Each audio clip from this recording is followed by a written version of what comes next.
안녕하십니까. 안충식 목사입니다.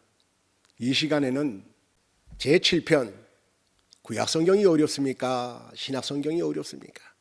에 대해서 말씀드리겠습니다. 성경을 보실 때에 구약성경이 어렵습니까? 신약성경이 어렵습니까? 라고 묻는다면 이 질문에 무엇라 대답하셨는가요? 어떤 분은 구약성경이 신약성경보다 어렵다고 하시는 분이 있는가 하면 어떤 분은 신약성경이 구약성경보다 어렵다고 하시는 분도 있습니다. 저의 경우에는 예전에는 신약성경이 구약성경보다 쉽다고 생각했었는데 요즘에는 신약성경이 구약성경보다 더 어렵다고 생각합니다. 그렇게 생각하는 이유를 나름대로 분석해 보니 구약성경을 잘 몰랐을 때에는 신약성경이 구약성경보다 쉬운 것 같았으나 구약성경을 좀 알고부터는 신약성경이 구약성경보다 어렵다고 생각이 들기 때문입니다. 예를 들어 구약성경과 신약성경을 나무에 비유하자면 구약성경은 뿌리와 몸통과 가지와 같으며 신약성경은 잎사귀와 꽃과 열매와 같습니다. 저마다 나무를 알아보는 기준이 각기 다르겠지만 어떤 분은 나무만 보아도 그 나무가 어떤 나무인지를 아는 반면에 어떤 분은 나무의 열매 또는 꽃이나 잎사귀를 보아야만 그 나무를 알아봅니다. 5년 전쯤 5월 초승경에 서울 도심의 한 동네에서 어릴 적부터 함께 자랐던 친구들과 차를 타고 시골길을 여행하다가 도로변에 있는 과수원 앞을 지나가게 되었는데 한 친구가 저기 있는 나무가 사과나무인가 보다 라고 하였을 때 그 옆에 친구가 아니야, 그 과수는 배나무야 라고 말했습니다. 그러자 이내 차 안에서는 사과나무파와 배나무파 둘로 나뉘어 서로 자기 말이 옳다고 주장을 하게 되었고 급기야 차를 돌려 그 과수원 앞에 세워두고 내려서 모두들 그 나무들을 살펴보게 되었습니다. 나무를 살펴보던 한 친구가 이 나무에 이화가 피었으니 배나무다. 너 이화를 모르냐? 이화 여대의 반지를 보면 꽃 모양이잖아. 그 꽃과 똑같이 생겼잖아.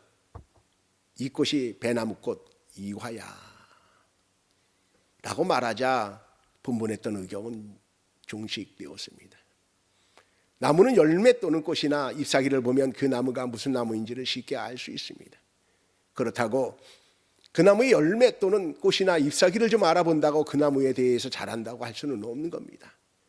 대개 나무를 잘한다고 한다면 그 나무의 전체 곧 뿌리와 몸통과 가지 그리고 언제 잎이 나서 꽃이 피며 열매가 맺는지 또 언제 잎이 떨어지는지 등을 알 때에 비로소 그 나무를 조금 안다고 할 수 있을 것입니다. 구약성경이 나무의 뿌리, 몸통, 가지라면 신약성경은 잎사귀, 꽃, 열매요.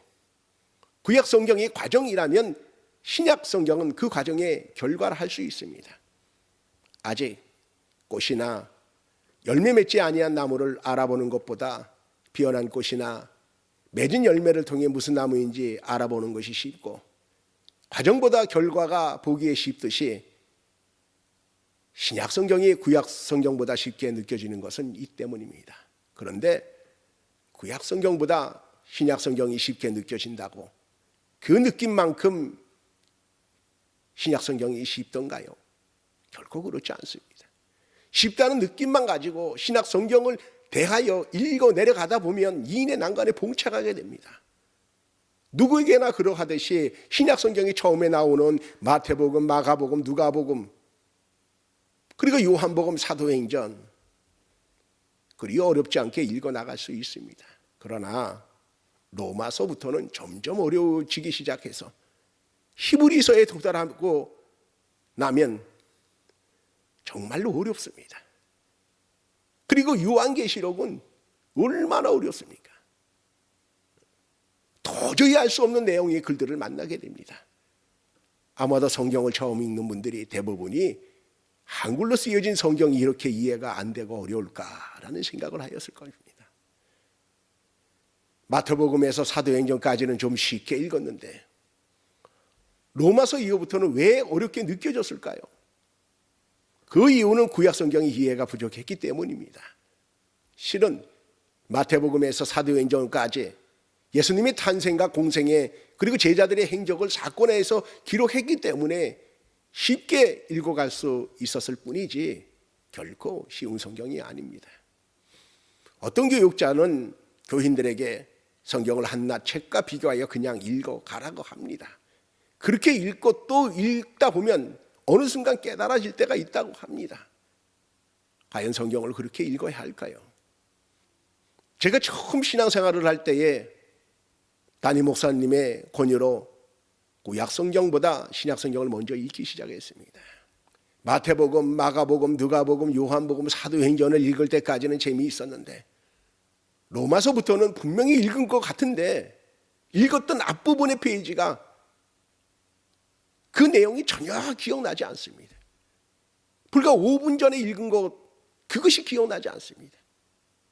그래도 의지를 가지고 요한계시록까지 신약성경을 일독하였지만 여전히 무엇을 읽었는지 도통 기억이 나지 않았습니다. 그저 멍한 생각과 함께 성경은 정말 어렵다는 생각이 들었습니다. 그리고 또다시 읽는다고 해서 성경이 이해가 될까 하는 회의감과 읽어도 모르는 글을 또다시 읽기 싫다는 공포감이 들었습니다. 성경을 읽고 또 읽으면 그렇게 여러 번 아니 수십 번 읽다 보면 언젠가 깨달아집니까? 앞서 제 4편 역사서 위에 선지서를 올려놓으라 해서 말씀드렸어요. 제가 아는 목사님이 자신이 성경을 53도 하였는데 솔직히 아직도 성경을 잘 모르겠다고 토로합니다. 그렇습니다. 성경은 인간의 의지로 읽어낼 수 있는 책이 아닙니다. 디모데후서 3장 16절에 모든 성경은 하나님의 감동으로 된 것으로 그렇게 말씀하고 있습니다. 성경의 기록은 하나님으로부터 소명을 받은 사람에 의해 쓰여졌지만 성경의 본저자는 하나님이십니다. 그러기에 성령의 도움 없이는 성경을 제대로 읽을 수 없습니다. 그렇다면 성경을 읽어도 깨닫지 못하는 것은 성경의 도우심이 없기 때문일까요? 우리는 이 문제를 심각하게 생각해보고 고민해 보아야 됩니다. 왜냐하면 오늘도 수많은 크리스찬들이 성경을 읽고 또 읽고 있지만 제대로 깨닫지 못한 채 읽고 있습니다. 그들이 제대로 깨닫지 못하는 이유가 단순하게 성령의 도우심이 없기 때문일까요? 아닙니다. 하나님께서는 그 누구든 성경을 읽고 깨닫기를 원하십니다. 그러면 어떠한 이유일까요? 지혜의 부족입니다. 성경을 읽어 갈 때에도 지혜가 필요합니다. 하나님께서 우리에게 성경을 주실 때에 구약과 신약 성경 이 둘을 하나로 합본하여 한 권으로 주셨어요. 성경은 한 권인데 그 중심 내용은 둘입니다. 구약과 신약 이것을 합본한 주제 하나죠. 오직 하나, 그리스도입니다. 오실 그리스도를 조명한 구약 성경과 오신 그리스도를 조명한 신약 성경 이 둘로 나뉩니다. 예수 그리스도를 중심으로 그 이전을 구약 성경으로 그 이후를 신약 성경으로 나눈 겁니다. 그러므로 성경을 지혜롭게 보려면 먼저 구약 성경을 통해 오실 그리스도를 이해하고 그 다음에 신약 성경을 보아야 구약 성경에서 말씀하신 오실 그리스도가 예수 그리스도인 것을 온전히 깨닫게 됩니다. 구약 성경을 먼저 읽는 것이 성경을 지혜롭게 읽는 것이고 언약에 따라 성경을 읽는 것이 지혜롭고 쉽게 읽는 겁니다. 역사적 배경의 순서에 따라 성경을 읽는 것이 지혜롭게 읽는 것입니다. 누가 저에게 구약 성경이 어렵습니까? 신약 성경이 어렵습니까? 라고 묻는다면 저는 신약 성경이 더 어렵습니다 라고 말씀드리겠습니다. 그렇지만 구약 성경부터 차근차근 보면 구약 성경도 쉬워질 것이고 신약 성경도 쉬워질 것입니다. 그래서 성경을 관통하다 해서는 구약 성경 창세기부터 시작을 합니다. 이제 다음 시간부터 창세기에 들어갑니다. 기대해 주셨으면 합니다. 감사합니다.